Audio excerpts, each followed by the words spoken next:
질서를 지켜해 주셔야 합니다. 네, 이제 세미나 두 번째 시간을 갖도록 하겠습니다.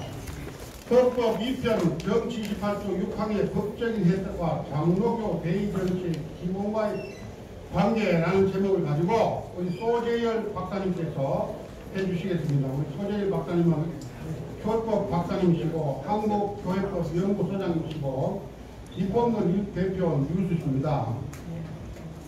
이 28조 6항이 우리 대한예수교 장로 총회에 목구멍에 들어있는 가시입니다. 이걸 어떻게 빼내느냐 하는 것을 오늘 소 박사님이 강의해 주십니다. 우리 나오실 때 박수로 우리 환영해 주십니다.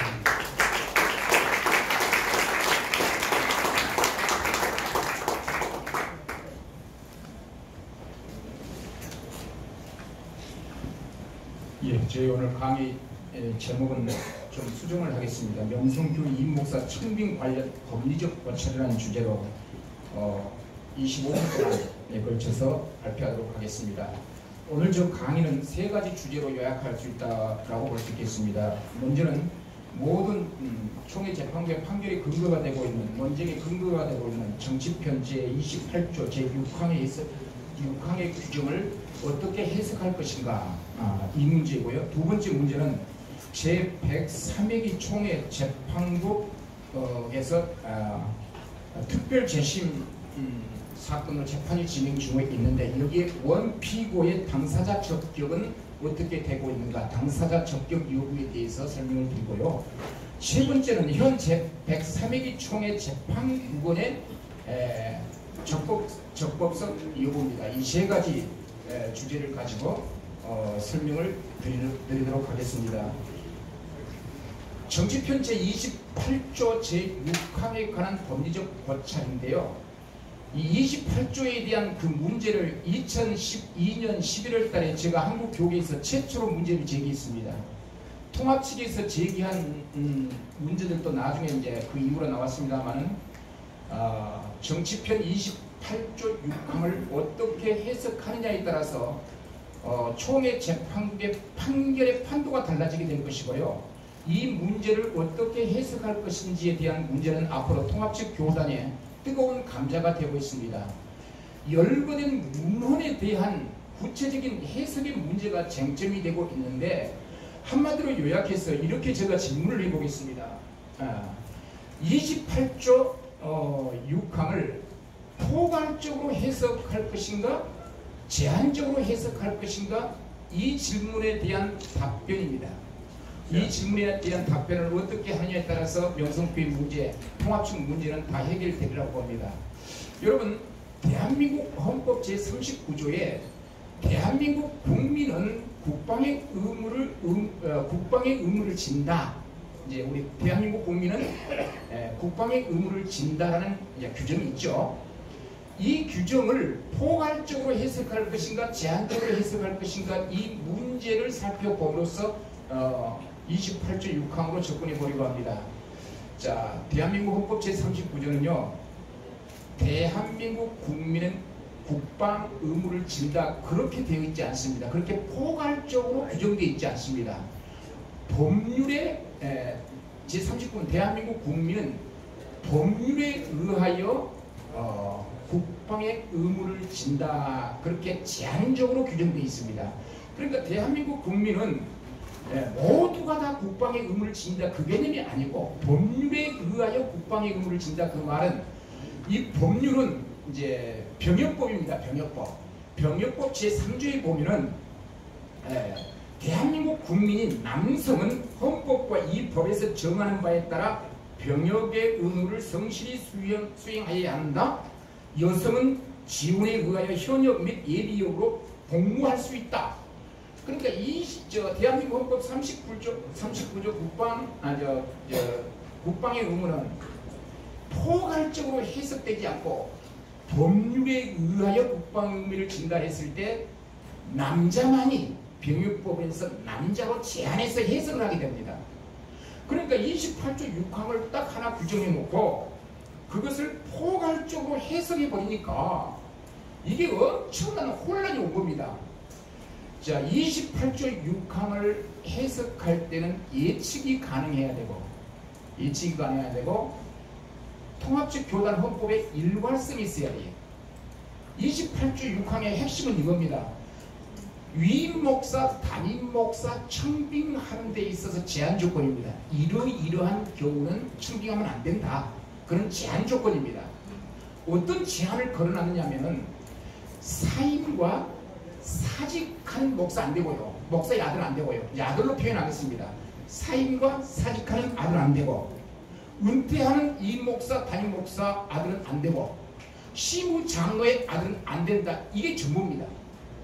그러면 교단 헌법에 사임과 사직에 대한 규정, 은퇴하는 이 목사, 은퇴한 원로 목사, 시무 목사, 은퇴한 시무 목사에 대한 헌법 전체의 규정을 일관되게 통일성 있게 이해해서 28조 6항을 해석해야 할 터인데, 어떻게 해석을 해버리냐면은 28조를 이렇게 해석한 겁니다. 해당 교회의 담임 목사였던 사람의 아들은 안 된다. 그러니까 해당 교회에 사임했던 그 목사의 아들은 안 된다. 그 교회의 이임 목사였던, 담임 목사였던 아들은 안 된다.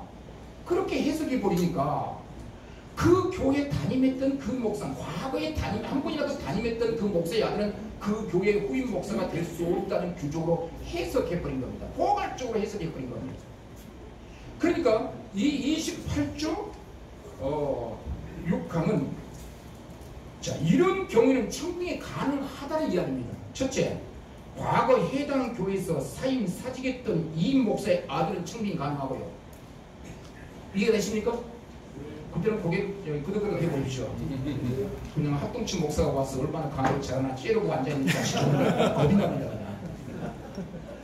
청빙 제한 조건, 청빙이 안 되는 규정이 있는데 28조 6항은 청빙이 제한하는 조건인데, 28조 6항은 청빙이 가능한 규정을 이렇게 설명해 볼 수 있을 거예요. 과거에 해당 교회에서 사임 사직했던 이임 목사의 아들은 청빙이 가능하고요.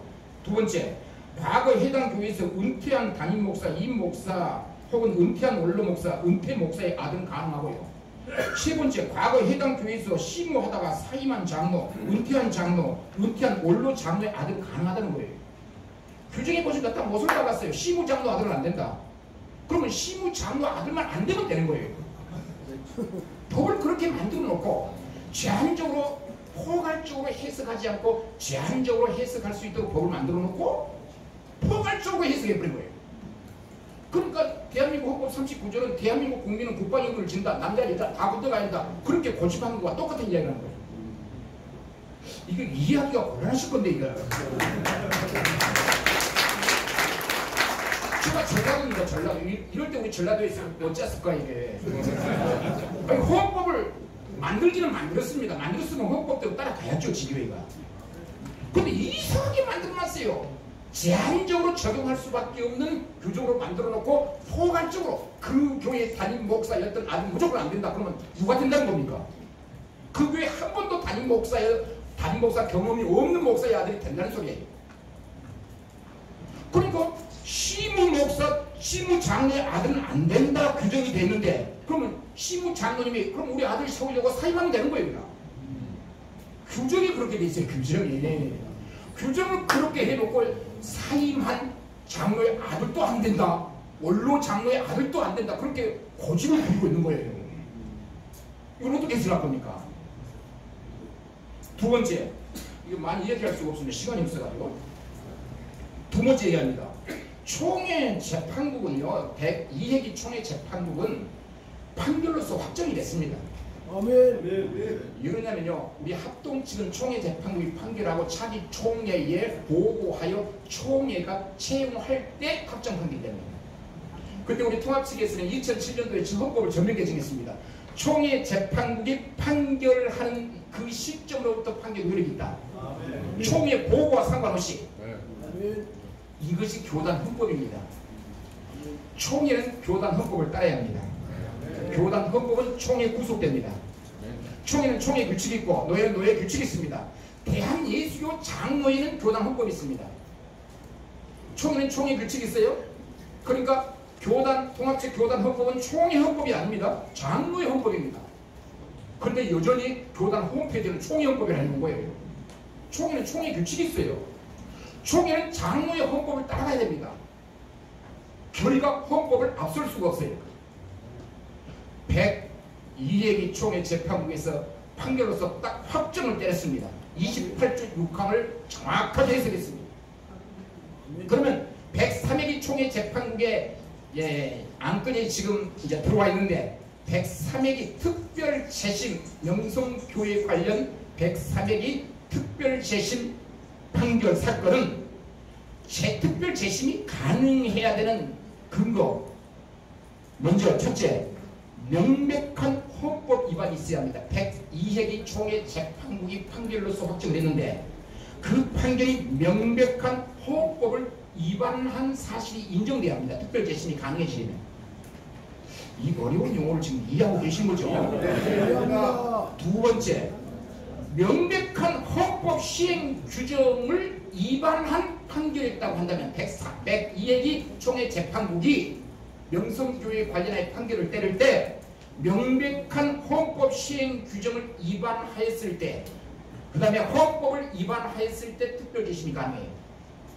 즉 총회 재판국이 102회기 총회 재판국이 헌법을 위반했고 헌법 시행령을 위반했다는 사실을 총회 특별 재심 총회 재판국이 입증을 해야 돼요.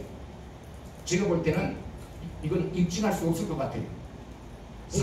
바울이 와서도 입증 못할 것 같아요. 없습니다. 헌법, 아니 박수 칠 이유는 없고요. 이제 헌법의 명문 규정, 열거된 명문 규정대로 가는 거예요. 자, 권징조의 제 133조, 150조는 분명히 명백한 헌법을 위반했거나 명백한 헌법 시행 규정을 위반했을 때 특별 재심이 가능하다 했어요. 그러니까 특별 재심 사건을 지금 심리하고 있는 총회 재판국, 103회기 총회 재판국은 헌법을 위반했다는 28조 6항을 적용하여 판결했던 그 판결이 헌법과 헌법 시행령을 위반했다는 사실을 입증해야 되는데 뭘 입증할 거예요?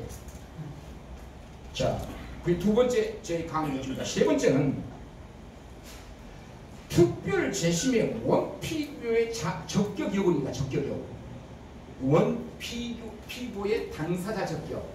우리 일반 소송에서도요, 법리가 까다로우면 해석의 문제로 법리가 까다롭고 서로 싸우면요, 당사자 적격에 하자가 있으면 본 사건의 해석과 해석의 문제를 판단하기 전에 당사자 적격에 하자가 있으면 그 재판 각하시켜버립니다. 당사자 적격. 근데 참 재밌는 것은 총회 재판국 103회기 총회 재판국의 특별 재심 사건이 명성교회 관련 특별 재심 사건이 지금 계류 중인데, 계류 중이면서 사건을 심리할 때 사정 변경이 일어났어요. 어떤 사정 변경이 일어났냐면 서울 동남노예가 사고노예가 돼버렸어요. 맞습니까? 네. 그러면 고개를 좀 까딱하게 해주세요. 그냥. 자, 사고노예란 어떤 성격이냐면요, 이것도 누구 말 들을 필요 없어요. 헌법 시행 규정 제 33조 한번 읽어보겠습니다. 사고노예로 규정된 노예는, 자, 사고노예가 적법하게 규정되느냐 안 되느냐 그건 변론으로 치고요. 그건 나중에 따지시고요. 사고노예로 일단 사고노예로 지금 결정이 됐지 않습니까? 네. 자, 사고노예로 규정된 노예는 그 다음 구절 다 알고 계시죠? 아니, 통합적 교단 목사님 장로께서 모시면 어떻게 이걸? 사고노예로 규정된 노예는 노예의 직무를 포함한 그 기능이 정지되며, 아멘. 노예의 직무가 정지됐어요. 노예의 기능이 정지됐어요. 노예를 대표하는 법률 행위 대표자가 있다 없다? 없습니다. 대표자가 없다고 한다면 특별 재임 사건의 피고를 누구로 상정할 거예요? 없습니다. 없습니다. 세상에 이것 갖고 또 총회 재판국에서 아가불랑 싸우게 되면 이건 총회 통합적 총회 미래 희망 없어요. 사고노예로 지금 사정변경이 일어났어요. 사고노예로 인하여 법률 행위의 대표자인 노예장이 없어져 버렸어요. 정상화된다 하더라도 그 현재 임원들은 피선거권이 상실될 뻔다 했어요. 수석위원회가 노예를 소집해가지고 노예 임원을 선출할 때 현재 분쟁 당시에 노예 임원 관련된 피선거권이 다 상실돼 버린 거예요. 될 수가 없는 거예요. 이거 누구 이야기예요? 교단 헌법 이야기예요. 자, 그렇다면 피고가 동남 노예 시리회장인 노회장인데 그 노회장이 부존재 상태예요.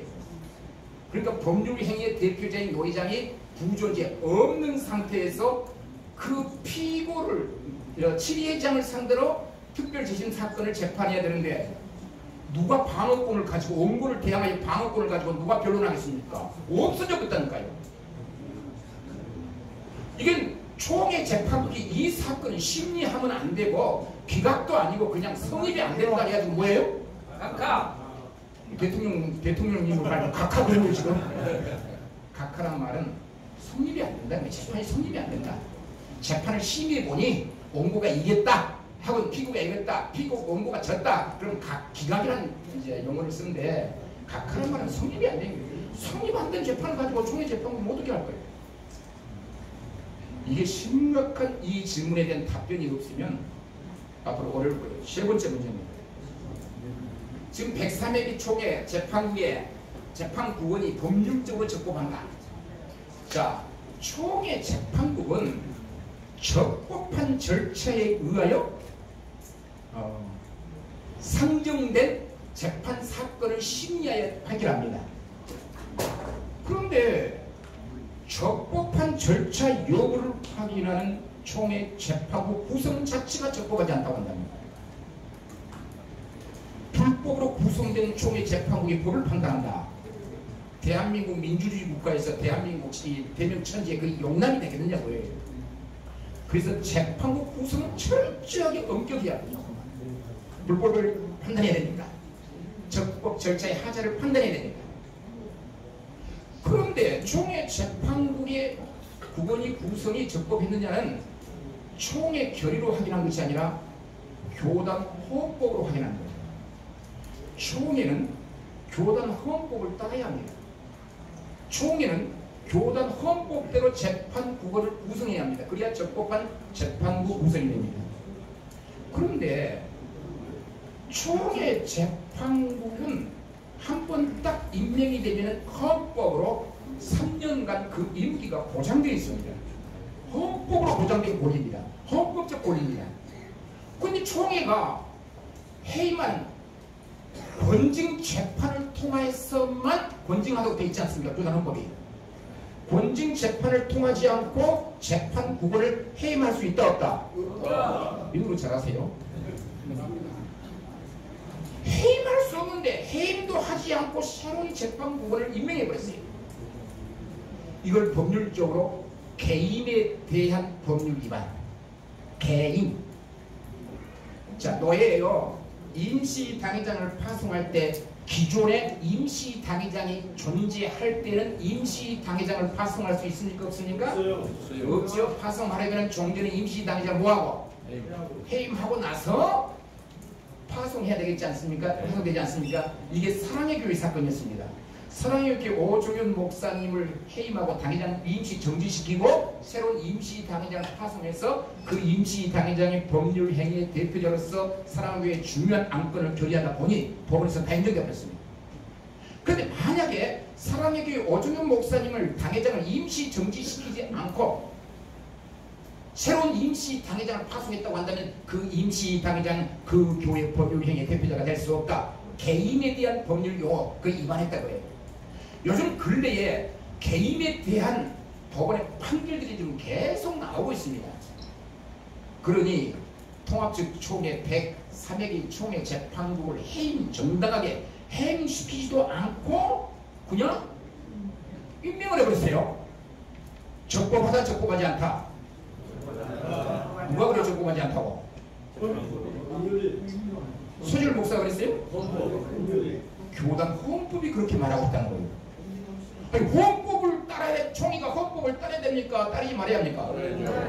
교단 총회가 각 지교회에게 헌법을 준수하라 그렇게 말하죠? 각 지교회는 헌법을 준수하라 말해놓고 정작 총회는 법을 어겨버린 거예요. 그래서 전국 교회에 무슨 영이 살겠느냐고요, 교단이. 자, 결론입니다. 결론인데 교단 헌법의 각 규정을 해석할 때에는 일관성이 있어야 합니다. 일관성, 통일성. 사직과 사임, 은퇴하는 위임 목사와 은퇴한 은퇴 목사, 은퇴한 원로 목사.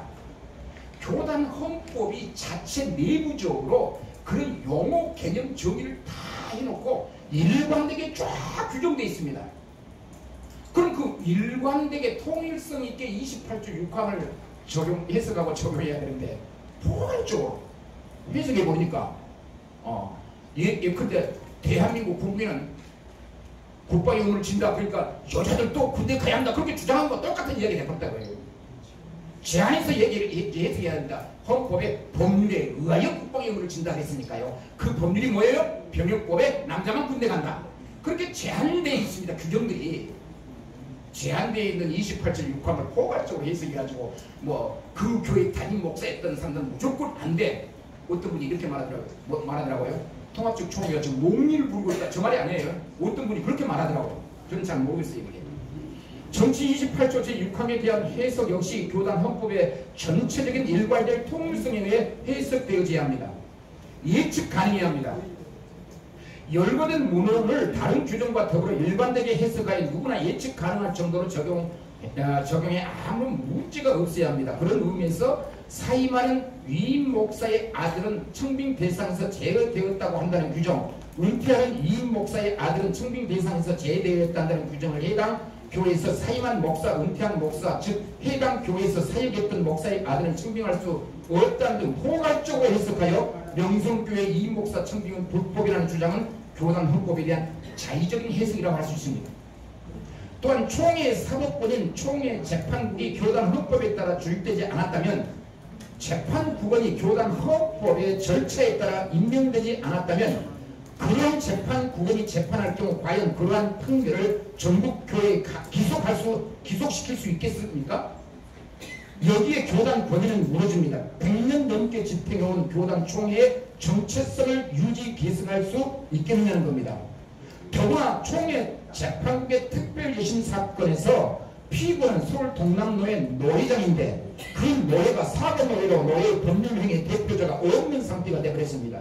따라서 피고가 부조리한 상황에서 무슨 재판이 성립될 수 있겠는가, 이것이 저의 논지입니다.